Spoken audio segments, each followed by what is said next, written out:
लाठियां खाई, पिटे, वहां पर लोगों के डंडे झेले, मार सही, लेकिन लास्ट में अपनी सीट। और उधर देखिए आप बसपा सुप्रीमो बहन मायावती की एक हुंकार, सिर्फ एक ट्वीट और नाचने लगा प्रशासन। फिर इनको मजबूरन सीट देनी पड़ी। 30 वोटों तक तो ये आ गए थे। 175 के बाद में 30 वोटों 48 वोटों तक आए। 48 वोटों के बाद ये 30 पर आए।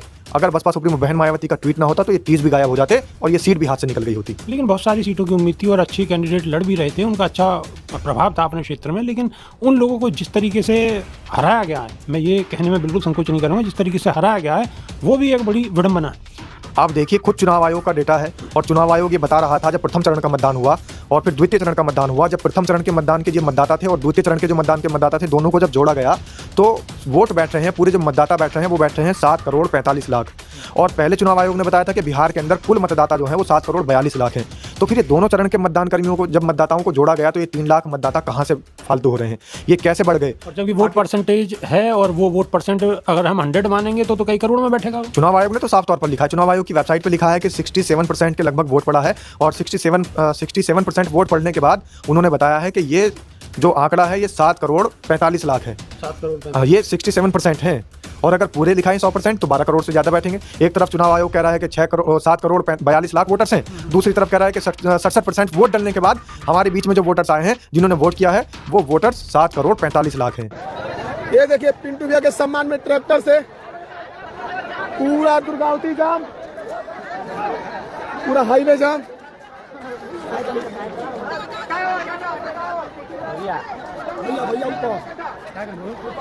ऊपर ऊपर रोड पे एकदम रोड पे जी 8 बार जीता लिया हरा ना तो चला। पिंटू भैया जिंदाबाद जिंदाबाद जिंदाबाद, पिंटू भैया जिंदाबाद जिंदाबाद जिंदाबाद जिंदाबाद जिंदाबाद मुर्दाबाद मुर्दाबाद। ये देखिए आदमी औरत बच्चा बच्चा सब पिंटू भैया के सम्मान में लाइव। ये देखिए दुर्गावती की स्थिति, पूरा हाईवे, पूरा मार्केट जाम, पूरा हाईवे, पूरा मार्केट जाम। रुक जा।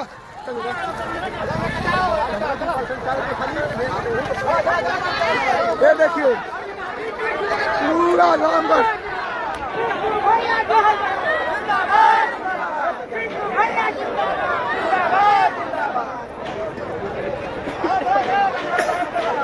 हम चुनाव जीत चुके थे 8 बार, रिकाउंटिंग में जीते, उसके बाद 9वीं बार में हराया जा रहा था हम लोगों को 20 वोट से। 4 मेरी 5 मेरी भाई मोहनिया में डीएम की गाड़ी भी फूंक दी गई है। पिंटू भैया जिंदाबाद जिंदाबाद जिंदाबाद, पिंटू भैया जिंदाबाद जिंदाबाद।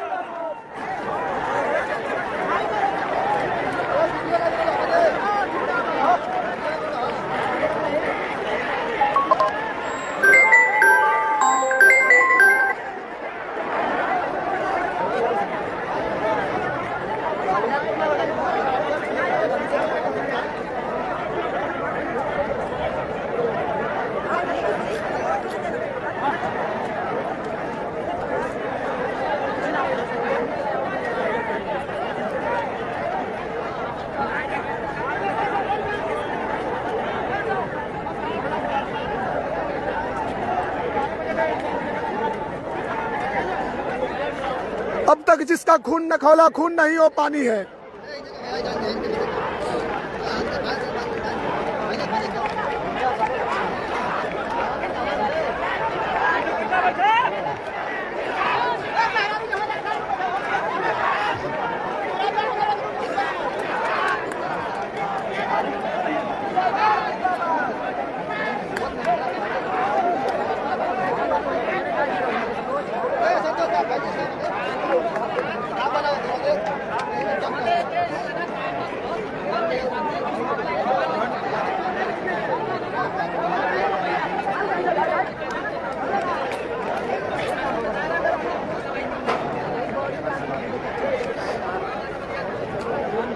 एक एक शेयर लगाइए, एक एक शेयर लगाइए।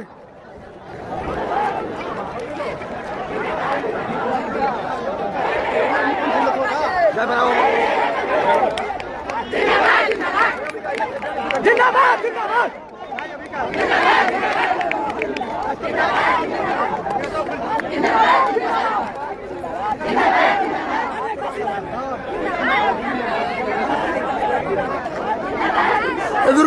पूरा हाईवे जाम है। यहाँ हमारे गार्जियन अम्बिका चाचा जी बैठे हैं।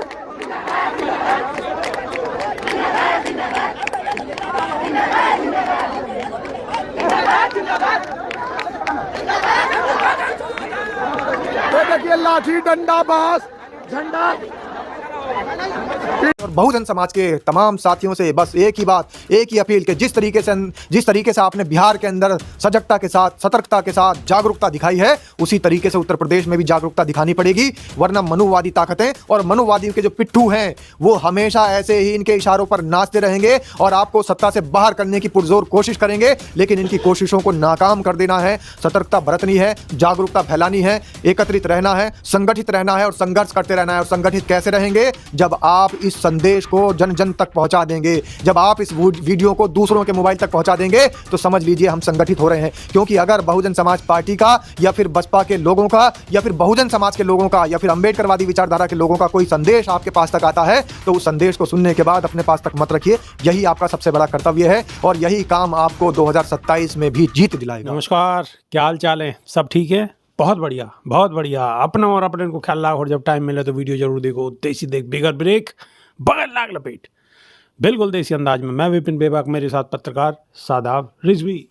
जय हिंद, जय भीम, सत श्री अकाल, आदाब। मेरा नाम है शादाब। शादाब रिजवी। बिहार चुनाव समाप्त, रिजल्ट आउट। और रिजल्ट में बसपा की जो हमें उम्मीद थी कि बसपा की 15 से 20 सीट आने वाली हैं, लेकिन स्थिति बिल्कुल ही उलट पलट है गई। लेकिन अच्छी बात ये रही कि एक सीट बसपा सुप्रीमो के प्रयास थे और बसपा कार्यकर्ताओं के प्रयास थे, बहुत भरपूर प्रयास थे, एक सीट बचाने में कामयाब रहे, वरना वो भी चली गई थी। सीटें तो वहाँ पर काफ़ी सारी बसपा जीती है, लेकिन एक सीट हाथ लगी, वो भी मनुवादियों के चंगुल से छीन करके लाई गई। और ये समझ लीजिएगा कि इनके मुंह से निवाला छीनने वाली बात थी कि जहाँ तक भी कोशिश चल रही थी, पूरी चुनाव आयोग की कोशिश चल रही थी, 175 सीटों से वो जीत चुके थे।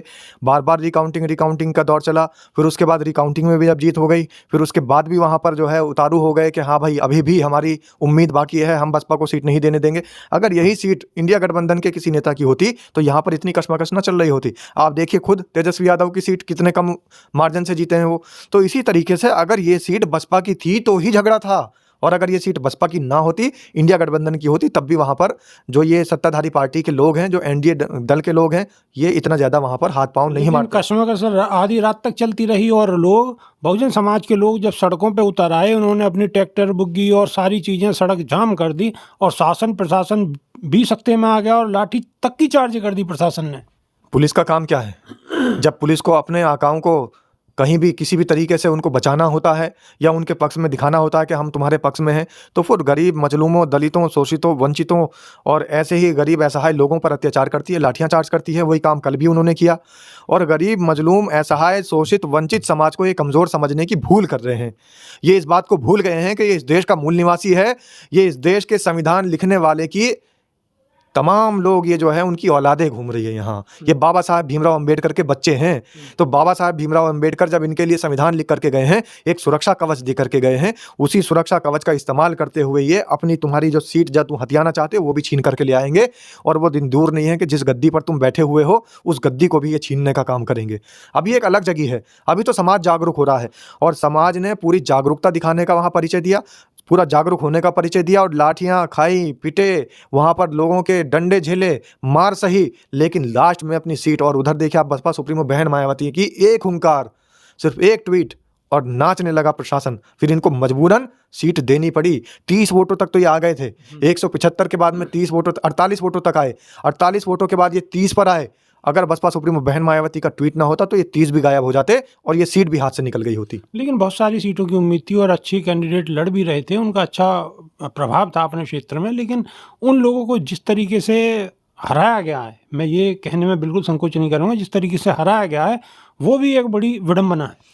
आप देखिए खुद चुनाव आयोग का डेटा है और चुनाव आयोग ये बता रहा था, जब प्रथम चरण का मतदान हुआ और फिर द्वितीय चरण का मतदान हुआ, जब प्रथम चरण के मतदान के जो मतदाता थे और द्वितीय चरण के जो मतदान के मतदाता थे, दोनों को जब जोड़ा गया तो वोट बैठ रहे हैं, पूरे जो मतदाता बैठ रहे हैं वो बैठ रहे हैं 7,45,00,000। और पहले चुनाव आयोग ने बताया था कि बिहार के अंदर कुल मतदाता जो हैं वो 7,42,00,000 हैं।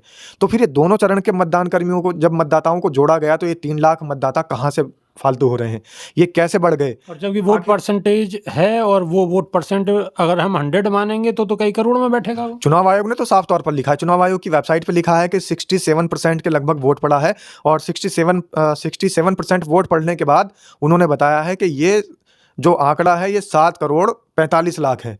7 करोड़ ये 67% है, और अगर पूरे लिखाएं 100% तो 12 करोड़ से ज़्यादा बैठेंगे। एक तरफ चुनाव आयोग कह रहा है कि 7 करोड़ 42 लाख वोटर्स हैं, दूसरी तरफ कह रहा है कि 67% वोट डलने के बाद हमारे बीच में जो वोटर्स आए हैं, जिन्होंने वोट किया है, वो वोटर्स 7 करोड़ 45 लाख हैं। तो ये तो खुद अपने आप में फंस रहे हैं। चुनाव आयोग को ये बात साबित कर देनी चाहिए कि हमने धांधली की है, और उनको तो माफ़ी मांगनी चाहिए इस देश से माफ़ी मांगते हुए उनको इस्तीफा दे देना चाहिए, और ये कहना चाहिए कि चुनाव दोबारा कराए जाएँ। चुनाव दोबारा कराए जाएं। लेकिन एक बात और बताइए सादा रिजवी कि बिहार में जो स्थिति रही है बसपा की, हालांकि बिहार में पहले भी कोई बहुत ज़्यादा मजबूत स्थिति नहीं थी, लेकिन बिहार में जो भी कुछ मिला वो मेरे ख्याल से बसपा के लिए तो वो एक तरीके से कहें तो वो सब कुछ बहुत अच्छा है जो भी मिला है। और उत्तर प्रदेश के अंदर बसपा बाहर है सत्ता से, और जब उत्तर प्रदेश में ही सत्ता से बाहर है तो बिहार की आप कहाँ बात करेंगे। बिहार में उन्होंने चुनाव लड़ा, और चुनाव लड़ने के बाद इतनी सारी सीटों पर दूसरे नंबर पर आकर, तीसरे नंबर पर आकर ये दिखा दिया, और कई जगह जो ये महागठबंधन वाले लोग हैं, महागठबंधन के प्रत्याशियों से आगे हैं, महागठबंधन के प्रत्याशियों से ऊपर हैं आंकड़े, और बसपा के प्रत्याशी जितनी भी सीटों पर लड़े हैं उन्होंने हर जगह फाइट की है। और अगर कहीं पर भी फाइट में है और महागठबंधन से ऊपर है तो समझ लीजिए कि फिर कहीं ना कहीं बसपा का उदय हो चुका है। और 2027 में ये जो बिहार में ये जो आंकड़े आए हैं ये बड़े चौंकाने वाले हैं, जबकि ये आंकड़े जो हैं ये धांधली के बाद परिणाम आया है, और अगर धांधली ना होती तो आंकड़े और ज़्यादा चौंकाने वाले होते। 1.67% वोट परसेंटेज बसपा को वहाँ मिला है। तो आप ये जान लीजिए कि जो इनकी एनडीए दल की जो हम पार्टी है उसे तो 1% वोट परसेंटेज मिला है, यानी पूरे बिहार के अंदर 1% वोट मिला है हम वालों को, और उनकी 5 सीट जीत गई। और यहाँ पर 1.67% वोट जो है वो बसपा को पड़ा है, लेकिन सीट 1 है। तो यहीं से पता लग रहा है कि गड़बड़ी हुई है। 2% एमआईएम को वहाँ पर वोट मिला है और 5 सीटें हैं उनकी। लेकिन मैं तो ये कह रहा हूँ कि फिर भी हमसे तो ज़्यादा वोट परसेंटेज है। हम जो है एनडीए घटक दल के साथ में मिलकर के, एनडीए का घटक दल बनकर के चुनाव लड़ रहा था, उनसे ज़्यादा है। लेकिन उनके फिर भी 5 विधायक, जीतन राम मांझी के, और बहुजन समाज पार्टी को उनसे 67.67% वोट ज़्यादा मिला है। लेकिन फिर भी सीट 1 है। तो ये सारी चीज़ें दिखा रही हैं कि कहीं ना कहीं बसपा तो जीती है, चुनाव आयोग ने हराया है। और चुनाव आयोग या फिर सत्ताधारी पार्टी या फिर ये महागठबंधन कुछ भी नहीं बोल पा रहा है। महागठबंधन खामोशी से देख रहा है। महागठबंधन तो बस ये देख रहा है कि बस बसपा हार गई, वो खुश है। बसपा हार गई, वो खुश है। सादा रिजवी, लास्ट सवाल ये है कि बहुजन समाज के लोगों के लिए क्या कहना चाहेंगे? बहुजन समाज पार्टी के लोगों से, बहुजन समाज पार्टी के समर्थकों से और बहुजन समाज के तमाम साथियों से बस एक ही बात, एक ही अपील कि जिस तरीके से आपने बिहार के अंदर सजगता के साथ, सतर्कता के साथ जागरूकता दिखाई है, उसी तरीके से उत्तर प्रदेश में भी जागरूकता दिखानी पड़ेगी। वरना मनुवादी ताकतें और मनुवादियों के जो पिट्ठू हैं वो हमेशा ऐसे ही इनके इशारों पर नाचते रहेंगे और आपको सत्ता से बाहर करने की पुरजोर कोशिश करेंगे। लेकिन इनकी कोशिशों को नाकाम कर देना है। सतर्कता बरतनी है, जागरूकता फैलानी है, एकत्रित रहना है, संगठित रहना है और संघर्ष करते रहना है। और संगठित कैसे रहेंगे? जब आप इस संदेश को जन जन तक पहुंचा देंगे, जब आप इस वीडियो को दूसरों के मोबाइल तक पहुंचा देंगे, तो समझ लीजिए हम संगठित हो रहे हैं। क्योंकि अगर बहुजन समाज पार्टी का या फिर बसपा के लोगों का या फिर बहुजन समाज के लोगों का या फिर अंबेडकरवादी विचारधारा के लोगों का कोई संदेश आपके पास तक आता है, तो उस संदेश को सुनने के बाद अपने पास तक मत रखिए। यही आपका सबसे बड़ा कर्तव्य है और यही काम आपको 2027 में भी जीत दिलाएगा। यही काम आपको 2027 में जीत दिलाएगा। तो अभी के लिए सिर्फ इतना ही। नई वीडियो में फिर रूबरू होंगे। बहुत बहुत शुक्रिया। देसी देख, बिगर ब्रेक, बगैर लाग लपेट, बिल्कुल देसी अंदाज में। जय हिंद, जय भीम, नमो बुद्धाय। नमस्कार।